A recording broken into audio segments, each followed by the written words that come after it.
So, Marie, besides attraction, what's really important to create a successful, healthy, happy relationship? What you say.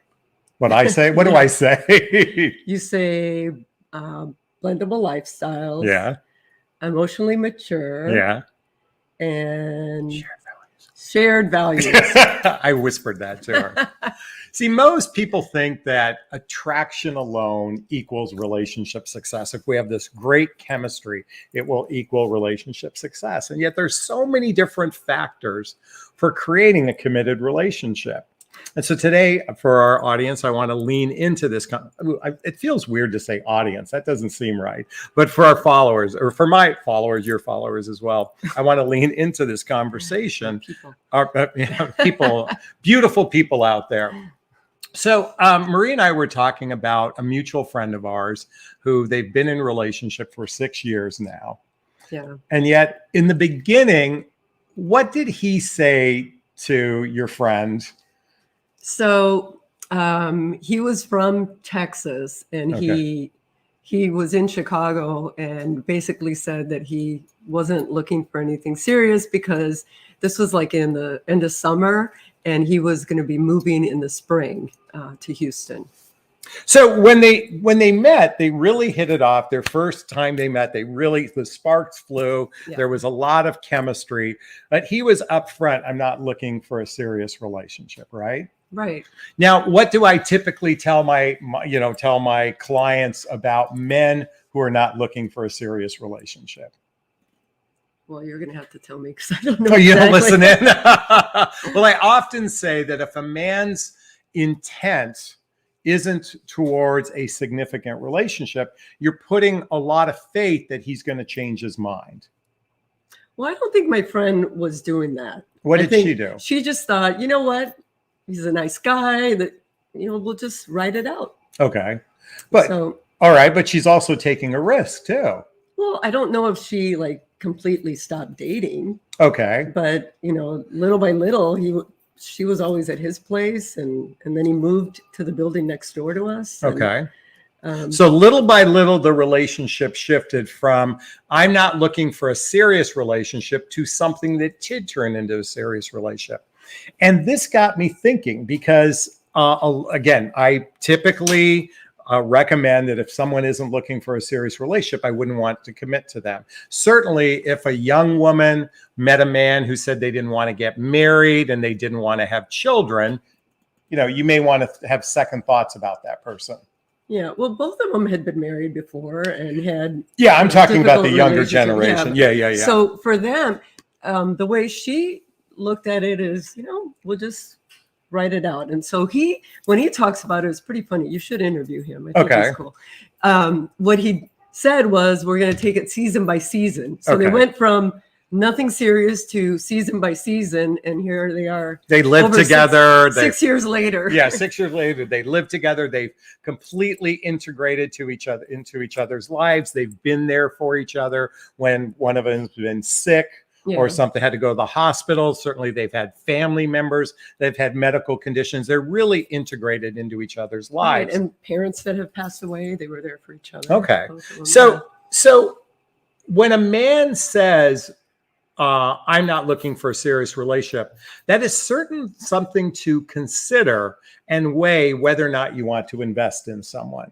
But I'm using the word but, and I don't like saying but, and yet, which is another way of saying, but there's more to a man's capacity to commit than simply his desire.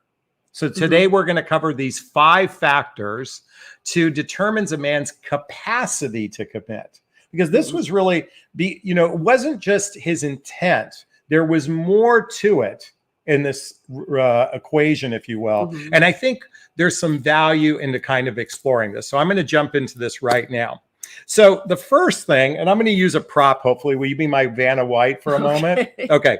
I'm going to use a prop. Well, I'll bring it out towards the end. First factor to consider is his desire for commitment. So I want to, okay, let's use me, for example. When we talked on the phone, what did I say I wanted? You wanted a relationship where you can see each other every day type of thing. Yeah. But beyond that, I just don't think you remember. But I said I wanted a fully committed relationship that leads to either moving in together with someone or getting married. I don't think we got into that. Well, I said I wanted a fully committed relationship. Right. I wanted a serious relationship. Yeah. Okay. Well, I may not, I think I did say it on one of our early phone calls, but certainly by the time we met, I was very clear that that's what I wanted. Mm-hmm. And also I got to the point where saying I wanted it with her. Okay. And here we are. Yeah. So my point in bringing this up, there was a clear intention. I wanted a life mate. And you wanted the same thing too. In fact, if you actually read my dating profile, I said that in there. I'm kidding. She did read my dating profile. Okay. So I was crystal clear, but most men aren't crystal clear. So you have to kind of decide for yourself, who are you going to invest in? Just like our mutual friend said to herself, we're going to take it season by season. She thought, you know what? He's a nice guy. I want to see where it goes. However, she didn't put her eggs completely in this basket until it started to move towards something a little more serious. Is that right? He's a man that has 4 daughters, all grown daughters. And by that time, the daughters started coming to visit, and my friend got involved with them as well. And then they liked her. And so that brings up something we're going to talk about in a moment. But first, you have to assess kind of on a gauge, where does he land? And let's say if we used a scale from like a thermometer, from the bottom to the top, let's say we'll call it from 1 to 10. What's his desire for a committed relationship? That's the first factor. The second factor is his well-being. Now, when I talk about well-being, I talk about emotional well-being, physical well-being, and third, structural well-being. You're probably wondering what structural means, right? I don't know yet. Okay. So emotional well-being, that's really their person's emotional maturity, their capacity to regulate their emotions. So I'm differentiating from people who are hotheads, people who have anger issues, people who have narcissistic tendency. This all is their emotional well-being is a factor within their well-being. The second part of the well-being is physical well-being, someone's physical health. Okay. So we're still young enough where it's not, you and I each have some medical stuff going on between us, right? Well, you've got your benign tremors, I've got high blood pressure, or I've got hypertension. Yes, as long as you manage those things, it's good. Okay. But for some people, that might be an issue that affects the relationship. And certainly as we age, this is a factor to consider, but certainly it could be a factor for a man who may not want to fully commit because he has health issues. In fact, men alone oftentimes don't want to commit because they have ED issues. That's a very shameful place for us. So his health, his physical well-being is a factor in his capacity to commit. And a woman's capacity as well. I know a lot of women who, because of their health conditions, have a reservation to fully commit because they have a fear they're going to be rejected for that. Okay. And I was just thinking, people in their 30s and 40s aren't really thinking about health issues. Now, this is the stuff for our demographic, for those of us who are baby boomers, late baby boomers, Gen Xers, that sort of thing. This is the stuff that plays in the decision making or the capacity to commit to another human being. Now, I said well-being, I said structural well-being. This is all about where their lifestyle is at. Can they pay their bills? Do they have huge alimony payments? Do they have child support? Are they struggling financially? Do they have issues going on with work? And by the way, these are all factors that if his or her life, this is really for both men and women alike, the capacity to commit. If someone's life doesn't have a foundation to it, it can be really hard to commit to another human being. Yeah. And by the way, emotional health, emotional well-being also includes if you have a contentious relationship with an ex-spouse. Yes. That can affect your emotional well-being. Do you want to talk about that for a second? What do you want to talk about? Just what your thoughts on that, like how that can affect someone has an angry relationship towards their ex, how that affects the relationship. There's a lot of a lot of components go into second relationships or after a divorce or something. It might not even be you and your ex, might be you and your ex's wife, or my ex-husband's wife. Oh, yeah. That affects your emotional well-being. That affects me because it affects my kids, and those issues are also important to look at. Certainly, for us, we're now a seasoned relationship because we've gone through 4 seasons. But for the early stages of a relationship, and I'm coming back to well-being, okay, because I said emotional, physical, and structural. Emotional well-being is a huge factor that plays into someone's capacity to fully commit to someone. A lot of people, if they have a contentious relationship with an ex, they hold back committing to another person. Yeah. And if they have young kids, it's hard. That's another factor to consider. So these are all these factors we're talking about, and you have to kind of gauge this. Where is this person on the gauge of well-being? Where is their emotional well-being? Is it a high 10, or is it a low 2 or 3? Is their physical well-being a 10, or is it a 2? And their structural well-being, is it an 8 or is it a 0 kind of thing? For those that live in their basement at their parents' home. And I can relate to that. Okay, number 3. I call this their attachment for you. Before I called it desire, but it's their attachment to someone. So coming back to our mutual friend, as they began to get to know each other, they each became more attached to one another. Yes. Can you lean into that for a second, what your observations were? So my girlfriend, she'd been divorced for 20 years. Okay. She'd never been she was in a long-term relationship, but she hadn't been in one for like 15 years. Okay. So, I didn't think she was going to attach to anybody because she always found something wrong with people. And in fact, at first, because he's got a Texas accent, she wasn't too sure she liked that. And she even said to me not too long ago that now she thinks his accent is just one of the cutest things about him. It's interesting how our idiosyncrasies, our neuroses, the little things that we might think would bug us end up being the things that endear us to a person. So that's what endears her to him. Do you know what she does that endears him to her? What he appreciates about her. Well, she's also somebody that's a doer. Yeah, you mentioned all kinds of stuff.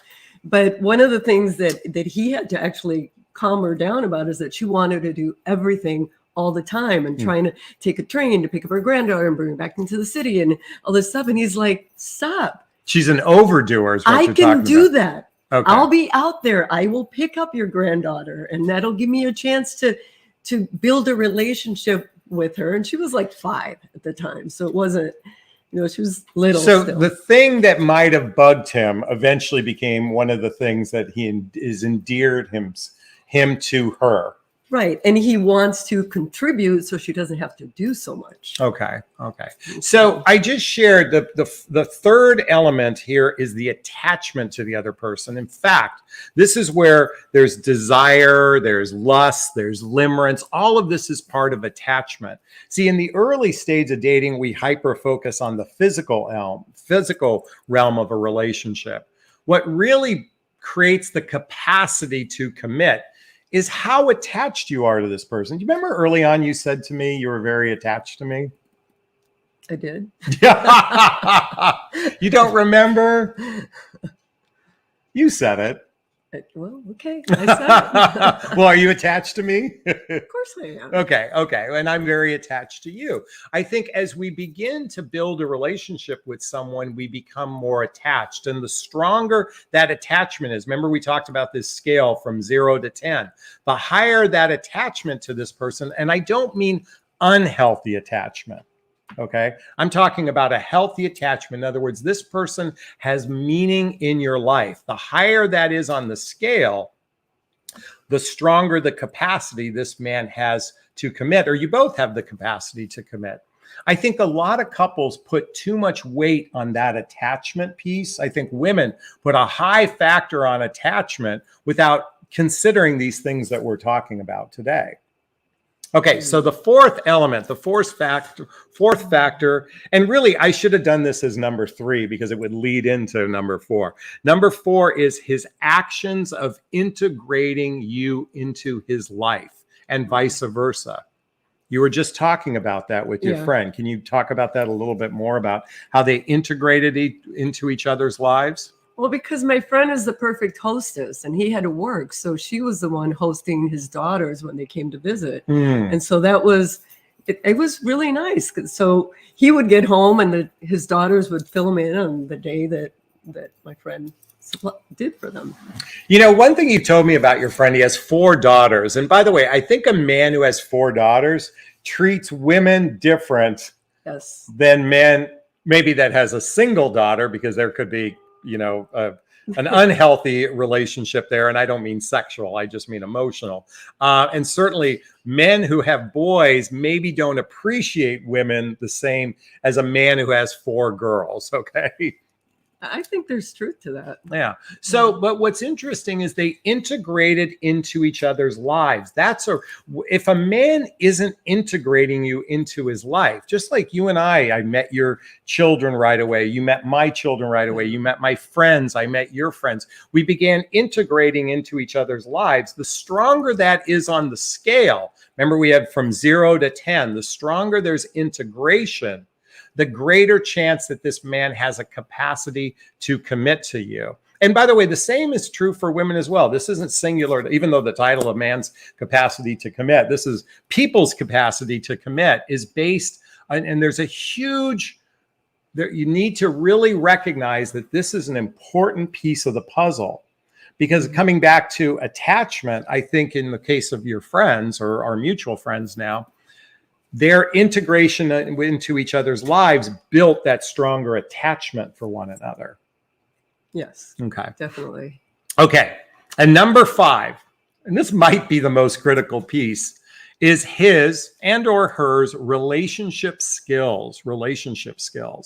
See, I think a lot of people don't realize that most humans have terrible relationship skills. And particularly, I'm talking about communication skills and, more importantly, the ability to resolve conflicts. One of the things I appreciate about our relationship is when there's something, I don't want to use the word wrong, but if there's something that bothers you, you don't have any reservation of speaking up. No. Why do you think? By the way, I've had so many women reach out.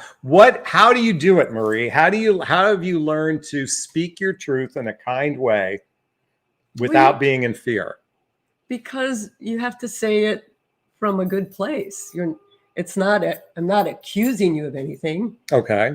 So yeah, but where did you learn this diplomacy? And by the way, it's not just saying it in a good place. It's the overcoming the fear to speak up. I know so many women in particular are afraid to speak their truth. Men in particular, they oftentimes do stupid things because they're afraid to speak their truth to someone. Well, and it's also using humor sometimes. Okay. Like, you know, if I go to the toilet and the toilet seat is up, I fell in. Okay, I'm guilty of it. About once a week, I forget to put the darn seat down. My favorite is still when she said my deodorant must not be working too well. That was her nice way of saying you've got BO. But those were situational things. I think when we're upset with someone over something, maybe their actions didn't match their words. They made a commitment to you to see you on a Friday night and they didn't call. It's being able to express your disappointment in a way that you can be seen, heard, and understood. And what I'm saying here, it's for both men and women alike. This isn't singular to women. This is men's capacity to speak up too. I think most humans have terrible relationship skills, which is one of the reasons why we have a 50% divorce rate for new couples, and we have a 65-70% divorce rate for people who have been married 2 or 3 times. I think most people have terrible relationship skills. So where do you learn to get good at this? Do you have an idea? one book. Is it a book? Yeah, there's a book right behind us. One of the books I would recommend. By the way, all the books I recommend are listed below. One of the books I recommend, I'm going to turn here. Nonviolent Communication by Marshall Rosenberg. Folks, this is an incredible book to learn techniques for better communication with one another. There's another book I want to recommend. Where is it? I Hear You. I Hear You by Michael Sorensen, The Surprisingly Simple Skills Behind Extraordinary Relationships. This is a must read if you want to learn how to be better in relationship. Oh, there's actually one more book. Okay, I'm going to be rattling off books. Where is it? Can you read the title for everyone? How to be an adult in relationship? Yeah. How to be an adult. You know, oh, you read, is it backwards? Okay. How to be an adult in relationship. Folks, we have most humans that act like little children when it comes to how they operate in relationships. So these are 3 really good books. They're listed. By the way, in the description below is Jonathan recommended books. I highly recommend checking this out because relationship skills for both men and women are so weak that it's no wonder relationships don't succeed. Because this is actually, all of these are like legs to a table. And if they're not high on the list, the capacity for someone to commit fully is going to be problematic. And I just want to put this in your consciousness. And so I don't think you would want to commit to somebody that's not communicating with you. Because that's when game playing starts, where you start making assumptions, what they're thinking. Like, I don't like being in uncertainty. Well, the hard part is in the early stage of dating, it's all about how's your day going? Did you have a good day? I hope you had a good day. It's all about, oh my God, you look so beautiful. Hey, beautiful, text message. Hey, handsome, how's it going? Kiss emoji. There's not real deeper dialogue. You might be sharing a bit about your past, but very rarely do people, it's through the integration into each other's lives. It's through social activities, it's hobbies, mutual interest, where people can actually get to know someone when you're doing things together versus spending it all day on text messaging. Well, and you should be asking questions too. Yeah. Because in between the how's your day going, you ask some questions. You know, to me, it's important to know about past relationships. I'm a huge proponent of talking about past relationships. Now, I have a confession for everybody really quickly. Yesterday, I went on a rant.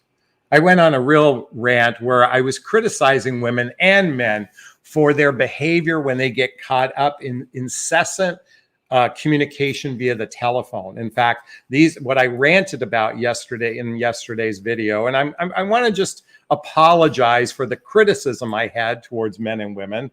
I called them stupid, but people who engage in these cyber relationships, what I mean is they spend months, if not years, communicating with someone only through text messaging, no telephone calls, no FaceTime, only to find out, remember 90 Day Fiance? Yeah. The guy who spent 4 years communicating with a woman only to find out it was a man. Well, that one's more like 6 or 7 years. No, it's 4, 5, 6, 7 years, whatever it is. It was a long time. Long time. And I said, look, I want to just apologize. I called everyone stupid. But at the same time, if you want a day in, day out relationship, then quickly convert your text messaging to a telephone call, a FaceTime, and then physically meet. Don't engage for long periods of time with somebody whom you haven't met. Is this sinking in? Is this resonating? Please let me know. By the way, Sammy wants to tell everyone. What's that say, Marie? That rant was amazing. Yeah, I really did go off, okay?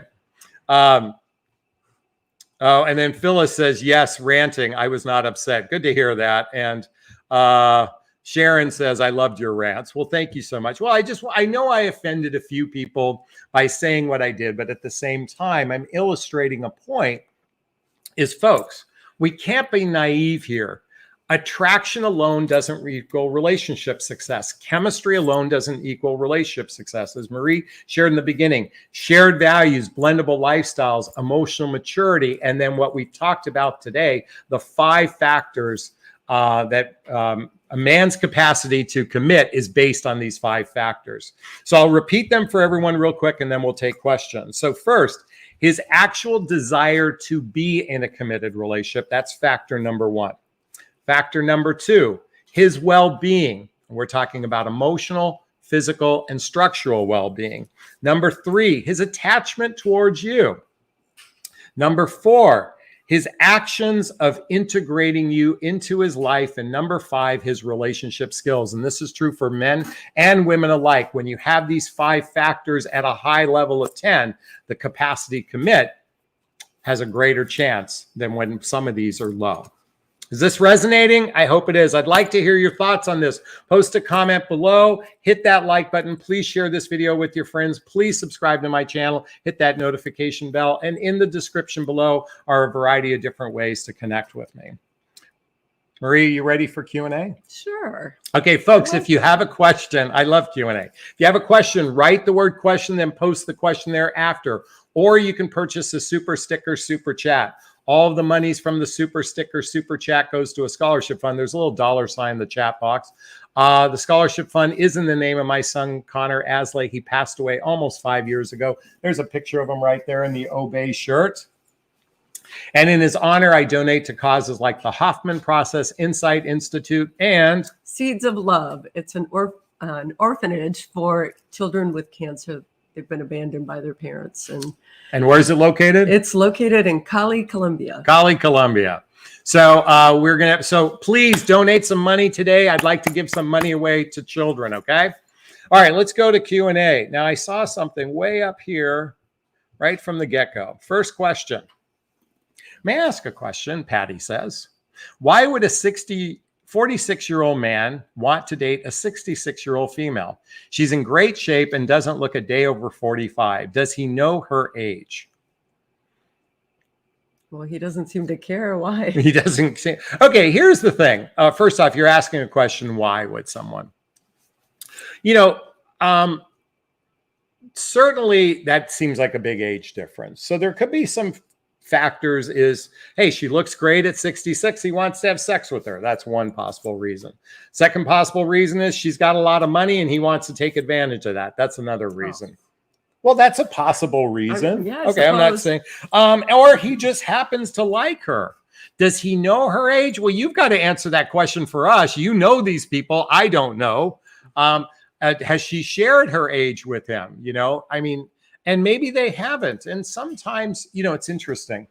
I'm going to tell a story here. This was right after I got divorced. I remember going out on St. Patrick's Day with some friends, you know, Greg. Yeah. Okay. So we're sitting at a pub and high top table. And there was this woman in the 2 tables next to us. And I was looking at her and she was looking at me and I was looking at her and she was looking at me. And this went on for an hour. And I finally got the nerve to walk up and talk to her. So one of the first things I asked her, and by the way, I'm 44 at the time, I think. And I said, how old are you? Because I didn't know if she was, have I told you this story? No, but that's not how you start a conversation. Well, I mean, just was curious because I couldn't tell her age. And she said she was 29. Oh. So, but the reason why I asked, I'm like, oh, I'm assuming you're going to want to get married and have children, right? And she goes, yeah. And I'm like, I'm not going to have children. I'm saying this in my head, but I realized that I didn't want to invest more time in a person if it wasn't going to be a fit for us. Yeah. So, and mainly it wasn't her age. It was, this is a woman who's 29 who's going to want to make babies. And I was done making babies at that point. So I think it's good to ask people their age. But again, my point in bringing this up is I didn't know if she was 29 or 44. I know a lot of 44-year-old women. Look at you. Everybody thinks you're 20 years younger. They all think you look like Kate Middleton. So I don't know where that comes from. But anyway, I would recommend your friend, you know, not sweat it, see how the relationship goes and go from there. Okay, Dominique writes, question. From an evolutionary biology standpoint, maybe a man loses interest in a woman after he's had sex, so he can go on to the next woman to impregnate as many women as possible. To some degree, this is true. Now, evolutionary biology is oftentimes based on a much younger demographic versus the demographic that I speak to. I don't know if these studies are really based on 50, 60, and 70-year-old men. Now, with that said, you would agree I'm a horny guy, you know. Not going to say. Look at her facial expressions confirm what I'm about to say. Not that I want to go spread my seed around, but at the same time, it's very men that could have a high sex drive may lose interest in someone. This is why coming back to these factors, the capacity for someone to commit. Desire is just one piece of the puzzle. It's going through these other factors that create the possibility for a long-term relationship. Well, look, at most of you know I'm not a big proponent of people sleeping on the first date. And yet I know so many people that have had sex on the first date and has led to something. I've also known a lot of people that have had sex on a first date, never heard from the guy again. I'm sure you've had friends who have experienced that, right? Yeah. So coming back to your question, is it a evolutionary biology thing? Well, according to John Gray, he says that when a man ejaculates and his testosterone levels drop, he might actually pull away from a woman because he needs to recharge his batteries. So that is, to some degree, I do believe, again, according to John Gray, that is something that does happen for men. What makes a man, dive in are all these other factors we talked about. Is how does he feel about this person? Does this person share the same values? Do they have lifestyles are blendable? Is the person he's with emotionally mature? All of these factors play into the decision making of someone wanting to go from a one-night stand into something probably more substantial. All right, let's keep going. By the way, I want to thank Sharon T. It's so fun to have Marie on board. Thank you for the $13.99 super sticker. We really appreciate it. All right, let's keep going here. We got to scroll. All right, Sunshine.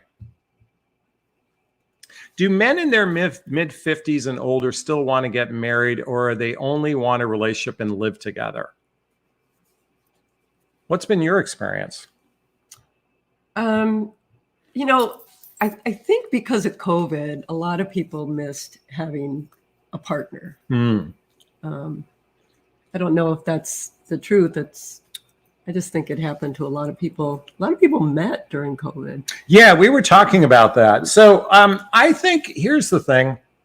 If a man had a very contentious divorce, because roughly 75% of singles who are in the dating marketplace, over 45 are divorced. If he had a contentious divorce, if he's paying alimony, if he's got a negative perception on marriage because of a previous relationship, they are probably less likely to want to get married. Or they might, ask for prenups, and they might, have a lot of reasons why they want to end a relationship and still stay with you. You know what I'm talking about. So my point is, marriage, a friend of mine said, marriage is a relationship between you and the government. Okay. Oh, yeah. And, like in the case of the relationship we were talking about, they've been together 6 years, and we don't expect them to get married. No, in fact, I asked them. Yeah. And his response was, we're happy. Why do we have to get married? Now, if it's going to give us a huge tax break, then they'd jump on it. Yeah. Okay. So what do they call each other? They don't call each other boyfriend and girlfriend. Do you remember what they call each other? Prime mates. Say it again. Primates? Prime mates. My prime mate. Yeah. Are you my prime mate? I suppose. I hope there's not a secondary one. No, you're my only prime mate. So I do believe that a significant percentage of people, remember that couple we met at the Chart House? They've been together 30 years. They're in their 60s, early 60s. They've been together 30 years. They're divorced, and they live together, and they seem to be happy. I think, at least, if nothing else, living with someone definitely establishes a pretty solid commitment between two people. In our particular case, we went from 2 separate homes into a combined home. In other words, we got a lease together. We made a strong commitment to one another. But I don't think I think a lot of men still want to get married. We went to a wedding just a few months ago. They're early 60s. They got married. I have so many clients in their 60s that have met someone and they either live together or have gotten married. So I don't want to say that men, in totality don't want to get married, but certainly those that have a contentious past relationship probably have a reservation or a gun shy towards marriage. Well, we also have those friends that we just found out that they're not legally married. Yeah, they're not. We have a friend. They have a spiritual contract with one another. They went through ceremony and everything, but they don't have a contract with the government. And I thought, after speaking to them, I have a real different appreciation towards marriage, because in some ways, do I want to have an agreement with the government, or do I want to have agreement with my partner? Because that to me matters more than what the government says I'm supposed to do in my life. And I think you feel the same way, right? Yeah, at least at this point in my life, I don't want to get married. I've said I wanted to. You have. Okay. But you've let off. I've let off on that one. Well, because it occurs to me, it's really after speaking to that couple that said, look, I thought they were married, but they're not. They just don't have a legal contract with the government, but they have a spiritual contract with one another. Didn't they read their spiritual contract to us? And I thought it was really beautiful what they shared, because the fact is these days you can always break a marriage. Okay. I mean, the reality is you can get out of it. It's not like you can't. But I think when you make an agreement to someone, it's how you demonstrate it over time that matters most. Anyway, it's my 2 cents on that one. Thank you so much. All right, Corny Cobb is in the house. She says, for younger people, baby making years, do you believe in living together before marriage? Do you have any thoughts on that? Well, if you certainly want to get to know someone well, you live with them. I did not when I got married, and it was it was tough. So I've heard, and I don't have anything to back this up, but those people who live together and get married have a high divorce rate. Oh, now, really? I don't but you see, I don't get that. Like, why does that create a higher divorce rate? Now, I will say people who live together and end their relationship, I think more people, the question is this: if we have a 50% divorce rate with first marriages and a 65 to 70% of divorce rate with second and third marriages, living together could maybe have a 70% failure rate, for all I know, or it could have a 20% failure rate. I don't know the answer to this. I think just the reality is relationships are complicated. Yeah. I think human pair bonding is complicated. For me, I left my parents' home and got married. Yeah. And then I blinked and I had 4 kids. Yeah. And it was tough. I think had I had more life experience, I think would have made it a little bit easier. Well, certainly I'm a big proponent of, I think a man should be at least in his early 30s before he considers marriage. And quite frankly, I think 35 is a good time frame for a man, because he's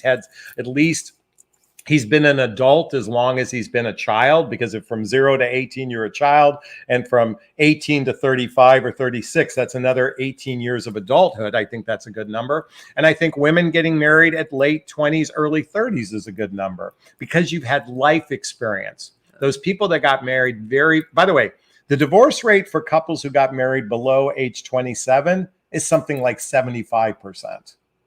It's ridiculously high. Not our parents' generation. Not our parents' generation, this generation. So anyways, thanks for that question. We really appreciate it. I want to give props to Roller Girl for the $1.99 super sticker for Connor. Thank you so much. I want to once again give props to Sharon. It's so fun to have Marie on board. I agree. I'm so grateful to have you on, sweetheart. Thank you, Sharon. And Margaret's in the house. Thank you so much for the $7.99 super sticker. Sammy says, Marie and Jonathan is right. My FTD has an age of 24 years. He's after her money. Okay. Well, that's sad. That does happen. By the way, it happens in reverse all day long. But look at Liz Taylor. What about her? She got married a million times, and her last husband, he was a lot younger. Yeah. And did that one work out? Yeah. Oh, it did? He took care of her until she passed away. Oh, okay. I forgot about what was the guy's name? Oh, God, it'll come to me later. Wait a minute. Sunshine says there's a woman on YouTube who started a relationship with a man 30 years her senior. wait, 30 years. Hercy. They're married now. They're married now and have a kid. Her name is Mindy Minks. Okay, I'll have to check out her YouTube channel. All right, let's keep going. DC has a question. The most intense connection I've had in my life, he's an avoidant. Dated 6 weeks. He ended it and reappeared a month ago asking, how am I doing? Do I even bother responding? And what do I even say? Isn't that called paper clipping? Why don't you, what is paper clipping? Well, remember the old Word program that had a little paper clip that would give you tips? You're talking about a computer program. Yeah, Right, yeah. right. So they call it paper clipping because it would just pop in and say, hey, you know, Oh, they do just this. pop into your life. So, Yeah. okay. So why would a man do that? Now, she said it's an intense relationship, 6 weeks. Okay. Really, that wasn't enough time to build deep trust with one another. The fact that he's reappearing is, okay, you call it paper clipping. I share the story of when, Colin's, my son's video games, you know, it's interesting, boys and their video games. You know, he couldn't wait to get this one video game. I think it was called Halo. And he played it and he played it and played it. And he played it intensely for 6 weeks. And guess what? There was a new video game he wanted. Yeah. So he put Halo on the shelf and he went out and got this new video game and he played it for 6 weeks, blah, blah, blah, blah, blah. And there was another new video game. But I said, do you ever go back to Halo? And he goes, yeah, when I'm bored. Oh. See, because it's on the shelf. See, a lot of men treat women this way because they just think you're just on some shelf that, like a video game, you can go, oh, I can just plop it, put it in the game and play them while I'm still actively trying to get a new video game. That's my, you know, paper clipping, what I just shared. Most likely that's going on. Do I even bother responding and what do I say? You just go, thank you. Well, what would you say? You're always the classy woman. Well, a guy reaches out. Okay, so you clearly had an attraction for him, and you said he's the one that broke up with you. I would say, you know, I hope you're doing well. I'm doing great. Thanks for checking in. I wouldn't read That's too much into it. Yeah. Yeah. Hope you're doing well. Thanks for checking in. It's a good way to respond. By the way, you said he's an avoidant. I don't think 6 weeks is enough time to truly know someone's love attachment style. My suspicion is he wasn't progressing the relationship forward. And because of that, you've labeled him avoidant, and he quite possibly could be an avoidant, but he wasn't progressing the relationship forward is my suspicion. Okay, let's keep going here. Sammy has a question. What are your thoughts on friends with benefits turning into a relationship? Do you think it happens often? Currently have a friend with benefit over 3 months, and it's starting to feel like he is brewing, but feels like more is brewing between us. Thoughts? Why are you looking at me? Because I never had friends with benefits. I've had plenty of friends with benefits. All right. I've probably had at least 3 or 4 women who have been friends with benefits. Sometimes they didn't even know about it. What I mean to say is they were under the impression, I was like very clear, we're not going to explore a relationship together. But I think they had hopes of turning this sexual experience into something more. Then I had one friend with benefits. Okay. Is it, you know, could something be brewing? Possibly. You know, the question is, have you discussed what you see? Okay, here's the thing. If they're a true friend and they know you want a serious relationship, you have to ask yourself, is he using you for sex only? Because that's the agreement between friends with benefits. If you said, look, I really want a serious relationship with somebody, and if you're not interested in something serious with me, then I think I need to put my energies towards somebody who does want a serious relationship with me. The problem when we engage in a friends with benefits relationship, we are energetically taking ourselves off the market to someone who could be a potential partner for us. So I'm not a big proponent of friends with benefits. And by the way, in my case, a friend with benefits, we'd see each other once or twice a year. It wasn't like something habitual. Well, that movie, Friends with Benefits. I didn't see it. Did you? Oh, yeah. Oh, I didn't see it. Yeah, and in the end, they end up together. Yeah, so but that's like that's the exception, not the rule. Right. Yeah. But that's what people think. Oh, you know, maybe he'll. Well, that's in what a love with lot you. of women Yeah. hold out for, is because you've got oxytocin where you bonded with this guy and you're hoping, well, if I just give him enough, he'll change his mind. Remember, a man's capacity to commit is based on these 5 factors. If he's not integrating you into his life, it's highly unlikely it's going to turn into anything serious, Sammy. Okay. All right. Good luck with that one. Miss Ashley has a question. What is the best way to communicate with a guy that you have complete chemistry outside the bed? Wait. What is the best way to communicate with a guy that you have complete chemistry outside the bedroom, but he falls short in the bedroom? Oh, okay, got it. And you never are satisfied. Ooh. You're the expert at this level. What would you do if a guy didn't satisfy you in the bedroom? Well, I mean, you have to communicate it somehow. Otherwise, you're going to be frustrated, and then the relationship's going to fail anyway. I would talk about how you would prefer this or that, and Okay. and just be more specific. Give instructions. They're not mind readers, even though sometimes we think they are. They're not. No, we men like instructions. So, but there's a fear of giving an instruction because a man might feel ashamed. It might cause him to withdraw. Well, every woman is different, don't you No. think? No, As that's what your true. likes and stuff. And But if we're you say- talking about how a man would respond to instructions. It's like, how would a man respond to your deodorant isn't working well? Like, you were afraid to say that to me. Not afraid, but you were reluctant.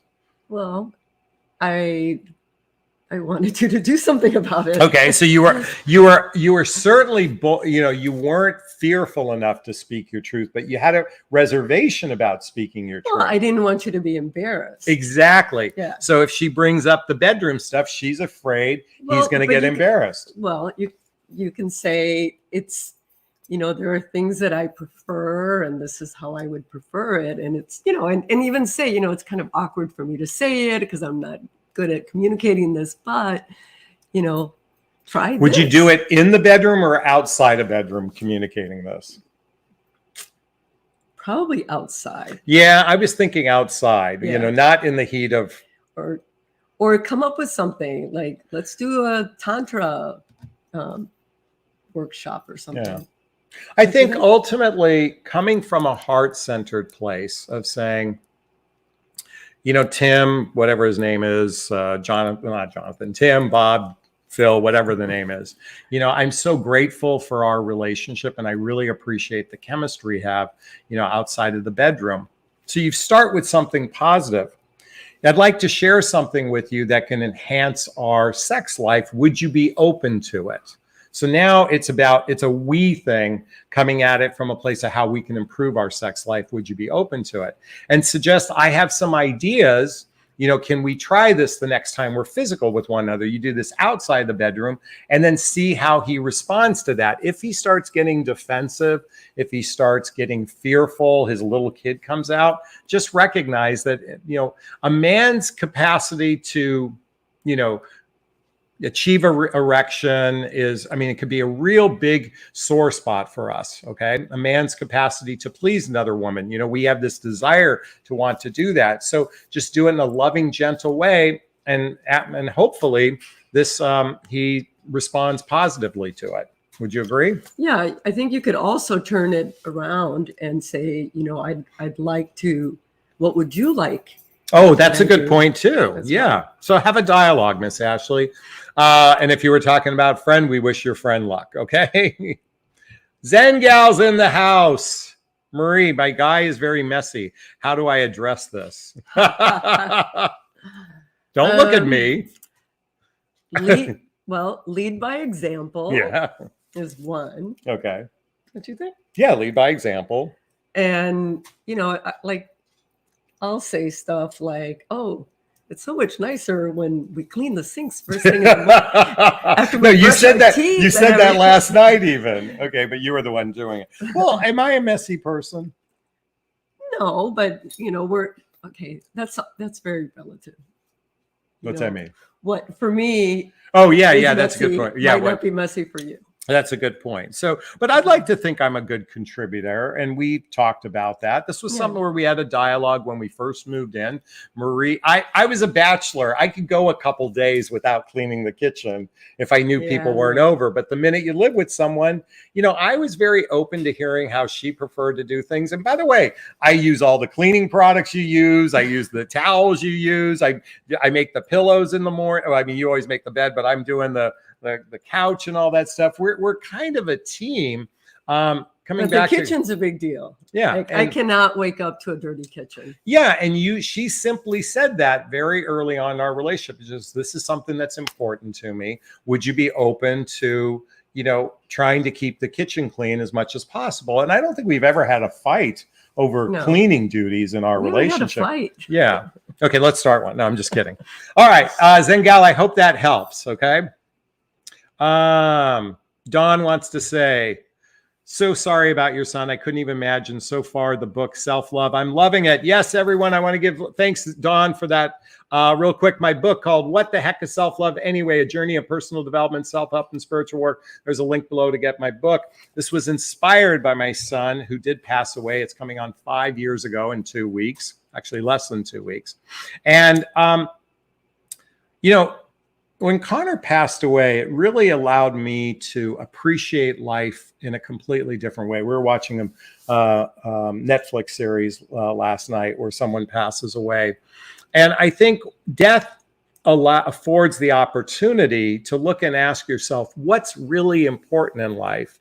And I think the most important thing is the people we love, and always expressing that love. I'll share with everyone my last words to Connor, physical words. And I saw him, I think it was 2 or 3 days before he passed away. We always did the same thing. We gave each other a hug, gave each other a kiss on the cheek, and we said, I love you. Those were my last physical. So I'm so grateful for that. And I make that a practice with my son. We make that a practice every time we physically see each other, both when we leave the home and when we leave or come back. I think it's really important to dive into love and remember to appreciate all those in our lives that we love, because life can be fleeting, as in the case of my son who left at a blink of an eye. So thank you, Don. I appreciate that. Okay, read this one. I can't see that far. Question: could you do a makeup tutorial or morning routine, Marie? I love you. I love how you take care of yourself, and makeup is not too heavy and flawless. Thank you for that. We just got that the other day. I would love to be able to do that, but I'm just not that good. I can do my own, but not. I don't think I could teach anybody how to do it. So we just had someone reached out to me asking to hire Marie to do this. So we have a couple suggestions for everyone. First, I think we talked about go to Nordstrom's and hire get a personal shopper for the day and do yourself a day where you do personal shopping. Remember you suggested that? If you go to Nordstrom, you can go get your makeup done for free. You probably should buy something. And then you can get a personal shopper to help you with wardrobe. I think that's a good. I know. Can't you go to Sephora? Can't you go? I know you go to Macy's. Places. You go to all these places. They got 1 million women sitting there putting on makeup for people. Just make sure that it's a real makeup artist, not just a salesperson that knows a little bit about makeup. MAC, they usually hire makeup artists. Oh, they do? Okay, MAC. Okay. Yeah. And any recommendation on products? You're not big on the expensive stuff. You know what? I have some. I'm not loyal to any brand. It's whatever works for me. I have things that are really cheap, drugstore, and then I have some nicer stuff that you're borrowing my night cream. I am. It comes in a blue jar. It's about $90. I forget the brand. It starts with a TAC or something like that. And the other day she's like using my stuff because she likes it. I've actually, because of Marie, I actually am taking better care of my face. Now I'll say the only reason why I don't have wrinkles right now is I don't have the most perfect lighting, so you don't see every wrinkle. But I will say this night cream does seem to help. Yeah. Another thing, I think it's really a good idea. You can get Groupons for like facials and stuff, and just ask questions when go get a facial, and they'll tell you. And I've gone in and said, look, I don't have hundreds of dollars to spend on products, but can you tell me what kind of products I can buy? Cool. Hey, we've got Sammy that posted a question. $5 super sticker. Thank you so much. Oh, this was the question. What are your thoughts on friends with benefits? So thank you for the $5 super sticker. I hope we answered your question. All right, let's keep going. Starshine says, hi, Jonathan Marie. Always nice to see you too. I lived alone for 3 years now. My boyfriend lives apart from me. After a breakup, we still communicate. Living alone is heartbreaking. You know, it is. In my case, I had to learn how to be alone because I was married and attached my whole life. Yeah. And I was engaged when I was 19.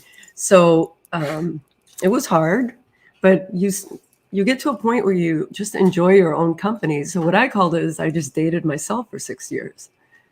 So, there's an interesting irony between us. You had a significant relationship that ended 2016.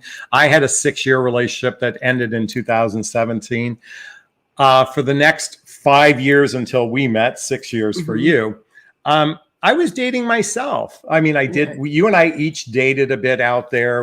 But we didn't go beyond a few dates with most people. I mean, didn't really get past a second or third date with people. I think we both had to learn to enjoy our own company. Yeah. I think when you learn to enjoy your own company, by the time I met you, I was like, I like my company. I'm fine. It was almost as if I accepted the fact that I'm going to be okay if I don't meet a really good life partner. And then you popped into my life. And I think kind of the same thing for you. You'd already resigned yourself to go back to travel after COVID. Yeah. Well, COVID grounded me, but yeah, or you'd be living in Maui or something like that right now. Pretty much. All right, let's take Hillary's question. Why do men who have been separated but not yet divorced still think they are ready to date? The law often requires 1 or 2 years before divorce. But some even date before legal separated. Okay, I'm not familiar with any law that says you can't date, but why do men date? Great question. I remember I got separated in, I think it was January of 2005 or February of 2005. I was on the dating apps literally 2 weeks later because I wanted companionship. I wanted connection. I wanted sex. All the things that were missing in my marriage, I wanted. So I was dating. And I went on one date with one person, and a couple of days later went on another date with another person, a couple of days another date. And after 1 year, I had over 100 internet dates. And I always kept thinking, what's wrong here? Wait, were you keeping like little chickens? No, I mean, I just have kind of a mental memory of that. But literally, I think I did. I'd meet this really nice woman, have a good time, and something wasn't right. I'd meet another woman, nice woman, something wasn't right. And 100 internet dates later, not that the internet was a way to meet people. I realized the something wasn't right was me. I realized I was the common denominator, but I had to go through all these experiences to figure this out. This is not something that, first, Hillary, nobody teaches this stuff. Nobody. Well, in my case, I didn't know how to date. Yeah, after you're divorced, you didn't know how to date. So why do people do this? It's the simple answer is we all want to be wanted. We want to feel connection. We want to have physical intimacy. That's why it's called dating. Now, ladies, if you put on a chastity belt, you can really determine who a guy is if you take sex out of the equation. Good luck. I have a relative that's in her 50s and sex is never a part of the equation. And she's had long-term relationships with men. 8-year relationships with no sex. Yeah. So, by the way, part of the problem, Hillary, is quite frankly, because of our devices, the internet allows for an opportunity to meet someone. And frankly, the ease of obtaining sex the barrier to entry is rather low. For the most part, you'd see, it used to be the barrier of entry was you had to get married or you had, so that was the barrier to entry to sex. Now it's like a couple swipes away. They call it the 3-date rule. And the fact is, if you want to change the narrative, you see, don't care what other men do, Hillary. Care about what you do. Don't care what they're doing. Focus on what you're doing. That's what matters most. Okay? All right. Hope that helps. TPY says, been seeing this man for 6 months. Everything goes perfect, but we never got intimate, but a goodbye kiss. He's divorced for 2 years and felt rejected by his wife. Should I initiate more or wait? Wow. I've been seeing this man for 6 months. Okay, 6 months. They haven't had sex. They had a goodbye kiss. Was that one kiss? He's divorced 2 years and felt rejected by his wife. Should I initiate more? Well, I would initiate a conversation with them. You know, like, what do you want? Like, first off, TP, ask yourself, what do you want? Okay, I'm sorry. I'm going to get on a rant here for a second. Okay, talk about your coaching. Okay. No. Okay. All right. Marie was just saying, talk about my coaching. By the way, there's a link below to schedule a discovery call with me to see if working with a coach is right for you. First and foremost, you have to decide, not him, what do you want? Then you ask him, what does he want? And if the two of you are aligned and there's mutual attraction, then go on the roller coaster ride and see what happens. But you have to get clear on what you want. And judging by what you said here, 6 months, no intimacy. What is it you want? How often are you seeing each other? Are you integrating? Think about, by the way, folks, going back to the beginning of this broadcast, okay? You got to determine his well-being in life. You've got to determine your mutual attraction for one another. You've got to decide if you're going to integrate into each other's lives, and also those relationship skills. Those are the factors to be thinking about. Go ahead. Excuse me. Has he ever said anything about what he's looking for in a relationship? These are questions that you should have asked 6 months ago. Exactly. Do your work ahead of time. All right. By the way, people are thanking you for the tips on Nordstrom's and all that good stuff with Mac. Keep going. Let's keep going here. Oh, Sunshine says, I'm curious what your evening routine is as a couple. We're boring. You're boring. So the last 3 or 4 days, we binged watched Firefly Lane. Yeah. Oh my God, I love this. This is on Netflix. It's called Firefly Lane. Can someone write that down? Man, I was crying. It's with Katherine Hagel. Catherine, I was crying at the end. Like, I was really teared up on this one. Really good show. We binge. I mean, not binge. No, but we go out. No, we went out. We went out to dinner Monday night. We're going to probably go out for drinks tonight. We're playing pickleball tomorrow. No, Saturday. Let's see what else. But for the most part, we cook together. We're pretty chill with one another. Yeah. And then we have our morning routine where most mornings I get up around 5:36. She gets up, 7:30-ish, 8. And usually before I start my coaching day, we usually have an hour or so where we sit and have coffee, and that's our morning routine. But we get into all kinds of oh my God, we get into deep stuff in the morning, or most of the time I'm like, okay, Marie, I've got this client. I've got this, prospective client. This is the dynamic. I want to get your perspective on it. She gives me the female perspective. And most of the time we're talking about my coaching business, or we're talking about travel or her primas, or, so I give you an insight into how I'm always thinking about travel. All she does is think about where's the next trip she's going on. She got like 6 trips planned. Yeah, but Southwest had a big sale. I know, Southwest had a sale. All right, let's keep going. Cassandra says, I can't wake up to a dirty kitchen either. Yeah. I'm guilty of that. Or pickleball is great. Okay, Sammy wants to know those 5 questions. Okay, again, the man's capacity to commit based on these 5 factors. I'm going to repeat it. The desire he has to commit, and it's a range, his well-being, his emotional well-being, his physical well-being, and his structural well-being, his attachment towards you, his actions to integrate you into his life, and lastly, his relationship skills. These are the 5 factors you must consider to determine if he has a capacity or willingness to commit. Mm-hmm. Well, listen, since we just did that, I think it'd be a good place to wrap up today. Okay. Folks, if you found value in this, please post a comment below. Or if you found value, please hit that super sticker button, hit that super thanks button if you're watching a replay so we can donate some money to some good causes today. If you've got something to say or something to add, post a comment below.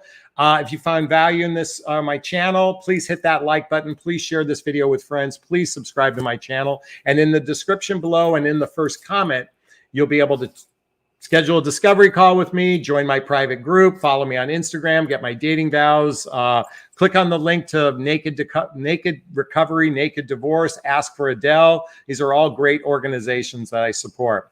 Okay, we're going to wrap up this video as I always do. First off, giving you a big, gigantic Jonathan Bear hug. Can I get one back? Absolutely. Hey, everyone. Thanks so much. Hope you have a great evening. I want to say goodnight to Margaret and Sunshine Fee and Sammy and Dan and Robin. Robin's in the house, and Pamela and Amy and Gigi and TPY and Christine and Margaret and Hillary, Gigi, Ashley, Zengal, Amy, everyone. Big hugs to you all. Take care. Bye. Bye now. Bye now. Bye.